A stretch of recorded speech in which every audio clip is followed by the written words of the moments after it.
Olá, bem-vindo ao Isto é Sua História. Eu sou a Cristiane Dias e hoje a gente está conversando com Anderson Catapan, que é CEO e fundador da Future Publishers Group. Muito obrigada pela sua participação, Anderson. Bom dia, Cris. Bom dia, equipe Isto É. Tudo bem com vocês? Maior prazer em estar aqui presente para podermos conversar um pouquinho sobre publicações científicas sobre a Future. Legal. Eu queria que a gente começasse nosso papo, Anderson, você contando um pouco sobre você mesmo, né? Sobre a sua trajetória, como que foi o início da sua vida, onde você nasceu, como que foi o início da sua vida acadêmica, principalmente. Bom, sou aqui do Paraná, nasci em Curitiba. Inicialmente lá, na época da graduação, né, eu cursei duas de forma conjunta, então fiz engenharia elétrica e ciências contábeis, fiz 3 pós-graduações, fiz um mestrado em contabilidade, fiz um doutorado em administração, do qual uma parte dele, né, um estágio doutoral, eu cursei na Universidade do Porto, lá em Portugal. Tive meu diploma do doutor, também revalidado como Doctor in Business Administration pelo International Institute of Business Management Research Society and Technology, na Índia, né? Fiz o meu primeiro pós-doutorado em gestão na Universidade de Fernando Pessoa, em Portugal. Na época eu tinha 27 anos e eu fui o pós-doutor mais jovem do país. E fiz um Que segundo legal. pós-doutorado também mais recente em Business Administration, na Florida Christian University, nos Estados Unidos, né? Sobre a minha vida profissional, comecei estagiando em uma empresa na área financeira, na cidade de São José dos Pinhais, já empreendi na área contábil, na área da construção civil, né, e comecei a atuar na docência logo após o término do meu mestrado, né.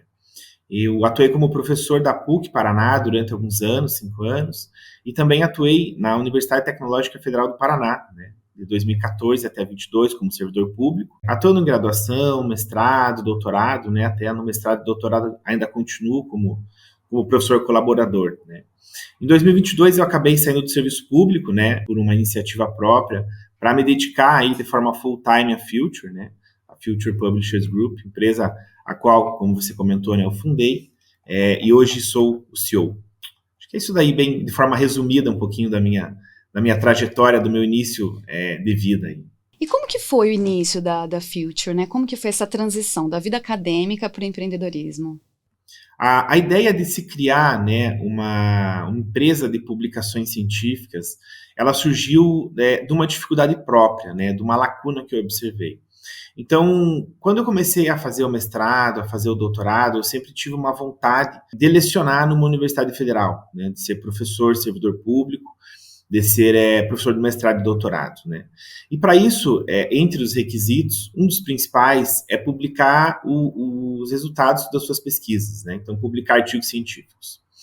Isso no Brasil é uma dificuldade, uma vez que até 2016 todas as revistas eram vinculadas a universidades e faculdades, né? Então, para mim publicar um artigo científico, eu precisava mandar esse artigo para uma revista, a qual seria avaliado, depois de um tempo, depois avaliado, né, dito se sim ou se não, e se não, a gente acabava perdendo tempo, né, da publicação, perdendo time, né, as publicações que demandam dados recentes e tal. Por que demora, né, demorava e ainda demora em instituições? Eu fui editor de uma revista na UTFPR, e a equipe da revista era eu e eu, né? Por pouco tempo tive um estagiário. E uma revista Aham. boa, uma revista qualificada, ela recebe muitos artigos, às vezes dezenas por dia, né? E eu sendo professor da graduação, professor do mestrado, professor do doutorado, participando de diversas comissões e sendo editor de uma revista, existe uma demanda muito grande de trabalho e isso acaba ficando de lado, né? Então demora-se geralmente muito para se conseguir publicar em revistas, né, até essa época no Brasil, né? O que eu fiz à época para conseguir resolver esse problema? Existem algumas editoras internacionais grandes, com editores profissionais pagos que ficam trabalhando full time para isso, né? E se cobra em dólar, né? A conversão do Uhum. Brasil ela não é barato, o dólar Certo. no Brasil não é barato, né? Mas foi o que eu fiz, investia uma boa quantidade de dinheiro para isso. Finalizando o meu doutorado já dentro da UTFPR, eu percebi essa possibilidade de repetir um modelo, né, de negócio que era dessas editoras para o Brasil cobrando em reais, né? Então eu fundei à época a primeira empresa, Brazilian Journals Publicações, com a ideia, né, de publicar bons trabalhos avaliados, analisados mas de forma célere, né? E claro que para isso teria que ser cobrada uma taxa, né? O negócio acabou Certo. decolando de forma muito grande, né? Hoje são, 8 anos depois, são 15 empresas no Brasil, 2 nos Estados Unidos, uma na Europa, uma na Índia, né? Temos mais de 100 colaboradores contratados e somos hoje uma das maiores editoras científicas no mundo. Certo. E como que é a estrutura da Future hoje em dia? Quantos funcionários tem? E quais são os diferenciais de vocês no mercado? Fala um pouquinho sobre os processos de vocês. Bom, a Future hoje tem aproximadamente 100 colaboradores diretos, né? Temos alguns indiretos também que prestam alguns serviços. A gente tem desde editores, editores adjuntos, tem professores com mestrado, doutorado, ajudando na avaliação, no processo da avaliação dos artigos, né? Conseguimos publicar os artigos de forma mais célere, não só nós, mas as outras editoras acadêmicas, porque nós temos uma equipe trabalhando o dia inteiro para isso, né? Então é assim que a gente trabalha, é assim que a gente acaba tendo um diferencial, né? E como que é a estrutura da Future atualmente? Quantos funcionários vocês têm? Qual é o core business de vocês, os diferenciais do mercado? Bom, hoje nós contamos com aproximadamente 100 colaboradores diretos, né? Temos também alguns indiretos que prestam alguns serviços específicos, né? Em geral, a gente trabalha, né? Tem colaboradores de diversas áreas, então a gente tem professores com mestrado, doutorado, pós-doutorado, que fazem, né? Que trabalham de forma full-time, analisando os artigos que chegam, fazendo essa seleção, repassando para avaliadores externos, dos quais a gente tem centenas cadastrados, né? E que nos ajudam aí diariamente a avaliar os artigos, né? E a Future, ela é uma holding, né, que gerencia um grupo de editoras, né, próprias. Certo. O nosso objetivo é de administrar portais de periódicos, editora de livros, livros eletrônicos, e também organizamos congressos online. E o nosso diferencial, né, é administrar revistas de forma célere, né? Então, são revistas relevantes, revistas que trazem artigos de qualidade, mas que conseguem, em função de ter profissionais full-time, trabalhar de forma célere, né? Por que de forma célere? Por que é importante, né? Porque a gente percebe que esse tem que ser um objetivo trabalhado diariamente, né? Por exemplo, uma pesquisa na área do coronavírus, né? A época da pandemia, de nada adiantava se pesquisar uma forma de solução para a pandemia de Covid se esse artigo fosse publicado um ano depois, né? Verdade. Então, não fazia sentido nenhum, né, publicar um artigo em 2022 que trouxesse uma possibilidade, por exemplo, de vacina para o corona, uma vez que já existia, né? Então, como esse exemplo do corona, existem diversas áreas, diversos temas que precisam, quando se tem uma descoberta, serem publicados de forma célere, né? Então, é isso que a gente trabalha, né? E nos últimos anos, aí, fortalecendo-se como grupo empresarial, né, a Future também aumentou a sua área de atuação, né? Desde 2023, a gente acabou ampliando horizontes de negócios, né? Uma vez que a gente tem uma estrutura empresarial muito robusta, a gente também começou a investir em outros negócios, né? Diversificar. Hoje a gente também, além das áreas acadêmicas, a gente também investe nas áreas de construção civil, de gestão imobiliária, de área automobilística, e-commerce, vestuário. Estamos também aí abertos, né, como grupo Future, a avaliar novos negócios, a entrar em novos negócios. Certo. E quantos funcionários vocês têm atualmente? Temos aproximadamente 100 funcionários diretos, Cris, e alguns indiretos, né, contando com toda a nossa estrutura, desde professores, que são editores, editores adjuntos, temos pessoas que fazem marketing, temos funcionários da área financeira, temos funcionários que trabalham com diagramação, publicação de artigos, etc. Certo. E você comentou, né, que estudou fora, que tem toda essa experiência em países estrangeiros. Como você falaria, quais são as diferenças, né, as principais diferenças desse mercado de artigos científicos do Brasil para os outros lugares que você já teve esse contato? Bom, o Brasil ele ainda está ocupando, né, uma posição relevante e alta em relação à produção científica no mundo, né? Os 3 países hoje que mais produzem ciência e pesquisa no mundo são a China, os Estados Unidos e, nos últimos tempos, né, e já ocupando a 3ª posição, a Índia, né? O nosso país hoje, claro que isso vai variar dependendo do ranking, né? Mas, em geral, usando rankings relevantes de pesquisa científica, ele ocupa a 14ª posição, né? Já há algum tempo o Brasil vem estagnado mais ou menos nessa posição. Porém, um levantamento que foi disseminado no mundo acadêmico no ano passado, ele apontou que o Brasil teve a sua primeira queda de produção científica desde 96, né? Foi um trabalho, uma pesquisa publicada pela agência Bora em conjunto com a Elsevier, que é uma das maiores editoras científicas do mundo, né? A redução de 2022 foi de 7,4% em relação ao ano anterior. Isso é o pior indicador, né, o pior índice entre os 51 países que são analisados, né? Por que são analisados só 51 países?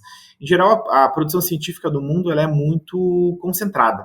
Então, estes 51 países, eles publicam em torno de 95% da pesquisa do mundo, né? Então, não se faz muito sentido analisar todos os países do mundo, né?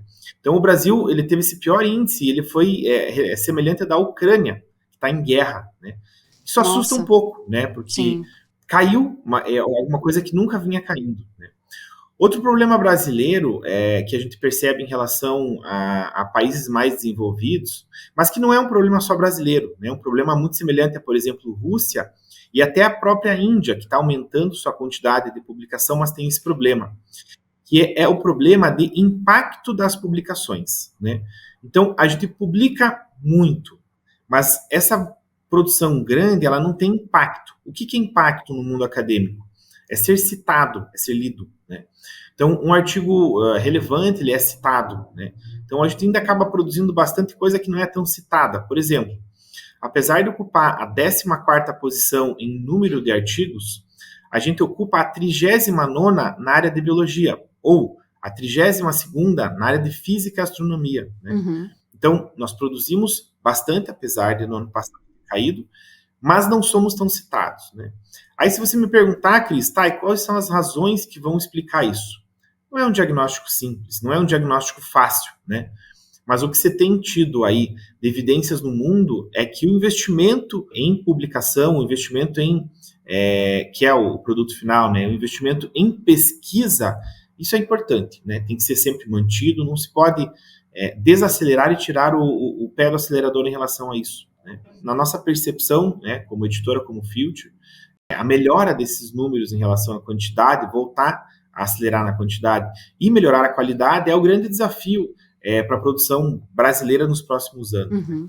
E nós, enquanto Future, enquanto editor, a gente está tentando fazer o nosso papel, né, como divulgadora do conhecimento, né? Diariamente tentando ajudar os nossos autores para que produzam trabalhos melhores, avaliando esses trabalhos com forma de mais qualidade, né, para que eles possam ter citações, para que eles possam ser relevantes, né, tentando ajudar o Brasil a melhorar esses indicadores, a superar essas barreiras. Certo. E você acha que tem um interesse, tanto da área privada quanto da área pública, de investir mais na área acadêmica, investir mais em estudos científicos? Como que você vê um futuro a médio até longo prazo? Eu vejo que esse interesse vem com o tempo aumentando, né? Ele não é como por exemplo, em países como, por exemplo, os Estados Unidos, no qual existem diversas e diversas empresas que investem na produção do conhecimento e na divulgação do conhecimento, mas está melhorando, né? A gente percebe cada vez mais agências privadas, agências de parceria público-privadas investindo na produção do conhecimento, investindo na divulgação do conhecimento. Então, esses números estão melhorando? Estão, né? Mas estão ainda muito aquém do que, por exemplo, a gente percebe em países como os Estados Unidos, em alguns europeus. Mas está melhorando, está melhorando. Certo. E sobre o que vocês já publicaram, né, o portfólio ali de artigos científicos, quais você destacaria como seus preferidos, ou os que tiveram maior impacto, ou que realmente são os maiores cases de sucesso, né, se a gente pode chamar assim? Cris, é muito complicado eu divulgar 1 ou 2 ou 5 ou 10 trabalhos, né? A equipe como um todo, né, a holding como um todo, ela publica em torno de 2.700 artigos por mês, né? A gente tem artigos que nos orgulham muito, que tem diversas citações. Para a gente avaliar o que é bom ou o que é ruim é um pouco subjetivo. O que a gente avalia é quanto ele foi lido e quanto ele foi citado, né? A gente tem artigos que em poucos anos receberam mais de 100, 150 citações, que para a gente é uma grande alegria, né? E a gente tem portais, por exemplo, que tem aumentos exponenciais em relação a visitas. Então, se você tem visitas nos seus portais de artigos científicos, significa que eles são interessantes Certo. e eles estão sendo lidos, né?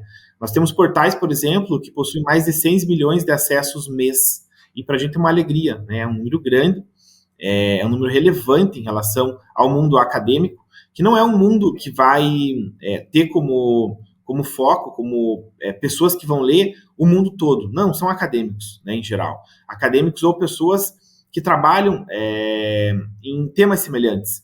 Então, ter 6 milhões de acessos em um dos nossos portais é algo que nos alegra muito. Certo.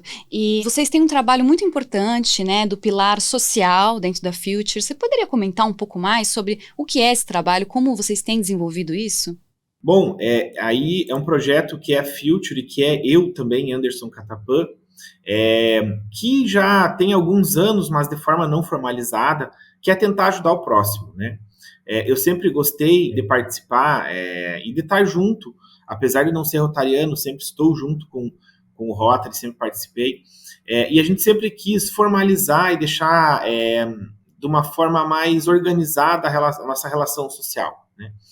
No ano Certo. passado, a gente fundou o Instituto, que a gente acabou definindo como Instituto Anderson Catapan, que eu coloco como objetivo tornar a nossa sociedade um lugar melhor para os nossos filhos viverem, né? Por meio do quê? Por meio de ações que ajudem o próximo, ações solidárias, né? Então, a gente começou a ajudar, né? Já fazia isso, mas agora de forma mais organizada, com a equipe da Future. Então, ajudar pessoas com vulnerabilidade social, vulnerabilidade econômica, crianças, enfim. Da forma que seja com ação direta. Então, a gente não faz, em geral, muita doação para entidades meio. A gente gosta de fazer a ação, né?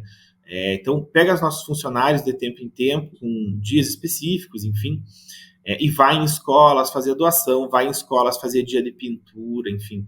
É uma forma de retribuir para a sociedade brasileira o que a sociedade brasileira tem nos proporcionado em relação a crescimento empresarial, em relação a conquistas, né? É uma forma que eu vejo de agradecer ao Brasil a oportunidade que eles têm nos dado. A gestão de publicações científicas para universidades é um trabalho que vocês também desenvolvem. Você poderia falar um pouco mais sobre esse pilar dentro da Future? Claro, Cris. Bom, como eu comentei no início da entrevista, o Brasil, não só o Brasil, né, mas o mundo, ele iniciou as revistas científicas baseadas, né, em universidades. Então, as universidades têm as revistas científicas. Fora do Brasil, até é mais comum de que as universidades tenham equipes dentro das revistas. No Brasil, são poucas ainda as universidades que têm equipes profissionais gerindo revistas, né? Tanto é que, como eu comentei, né, a maioria, eu passei por isso, das equipes eram o eu-keep, né? Uma pessoa, no máximo, um estagiário ajudando. Quando a revista vai crescendo, esse trabalho, ele demanda, ele é grande, né? E aí surgiu essa demanda, essa lacuna no mercado, né? Essa procura do mercado, para a gente fazer a gestão das revistas das universidades, não só revistas próprias, né? E é um serviço que surgiu, que a gente começou a prestar aí faz 3 anos apenas, né? Então, o objetivo é que a equipe Future faça a gestão, administre a revista científica da universidade, né? Certo. Então, a gente assume a revista fazendo as análises dos artigos com os nossos avaliadores externos, fazendo a leitura prévia com os nossos editores, fazendo essa organização do que vai ser aceito, do que não vai ser aceito, fazendo diagramação, publicando, enfim, fazendo 100% da gestão da revista científica. Algumas universidades gostam de manter os seus editores próprios, a gente acha muito interessante isso, outras não, né? Então a gente faz essa gestão com várias universidades, Brasil afora, né? Fazemos também com universidades americanas, né? Temos vários perfis, né, de contratos aos quais a gente faz, né? Então a gente faz a gestão, trabalha firmemente com o marketing dessas revistas, e isso é bom porque aumenta a visibilidade dos portais das universidades. Então, como eu comentei, a gente tem, por exemplo, o portal dentro do Grupo Future, que tem 6 milhões de visualizações. Para uma universidade isso é muito bom, né? Porque além Com certeza. de não precisar se preocupar com a gestão da revista, do qual vai ser de forma profissional, né? Ela começa a ter muito acesso, né? Então, imagine uma universidade com 6 milhões de acessos, são 6 milhões de clientes potenciais acessando seu portal, né? E a universidade, por exemplo, podendo vender suas pós-graduações ou outros produtos dentro do portal, com acessos gigantescos diariamente, sem gastar com marketing, né? Então, isso é muito bom para a universidade, isso agrega valor para suas marcas, né? Consegue trazer potenciais alunos futuros, diminuindo o gasto com marketing, diminuindo o gasto com estrutura interna para tocar a revista. Em muitos dos casos, a gente também implementa a taxa de publicação, que é o que a gente faz com as nossas, né? E divide essa taxa de publicação com as universidades, ou seja, elas agregam valor, ganhando dinheiro com isso, passam a ter revistas com qualidade, né? Porque a gente trabalha e preza e zela por isso, tem equipe para isso, e ainda tem um marketing gratuito, né? Então, é um serviço que tem aumentado e que a gente acha que vai escalar ainda muito no nosso país. Legal, legal. Muito obrigada pelas informações. Gostaria de agradecer a sua participação e o tempo que você disponibilizou para falar com a gente aqui do Isto é Sua História, Anderson. Cris, eu que agradeço, é o maior prazer de estar aqui, de forma virtual, batendo um papo um pouquinho sobre publicação científica, sobre o cenário brasileiro, sobre tendências. Estamos à disposição, né? Tanto eu, Anderson Catapan, como a Future. Muito obrigado, Cris, muito obrigado por sua história. Anderson, se você quiser, pode deixar também as suas redes sociais, como que as pessoas podem encontrar a Future, como podem encontrar você na internet. Legal. A forma mais fácil hoje em dia é o Instagram, né? Então, se quiserem acessar, @AndersonCatapan, tá lá, podem me seguir, me adicionar. Se quiserem acessar a Future, @Future Publishers Group no Instagram, ou também o nosso site, né, www.futurepublishersgroup.com, tem nossos contatos, ficamos à disposição para autores, para universidades, para novos negócios, como eu falei, que a gente está ampliando, né, a nossa gama de investimentos. Estamos à disposição e abertos aí. Tá ok. Muito obrigada, Anderson, e muito obrigada a você que nos acompanhou até aqui. Até a próxima.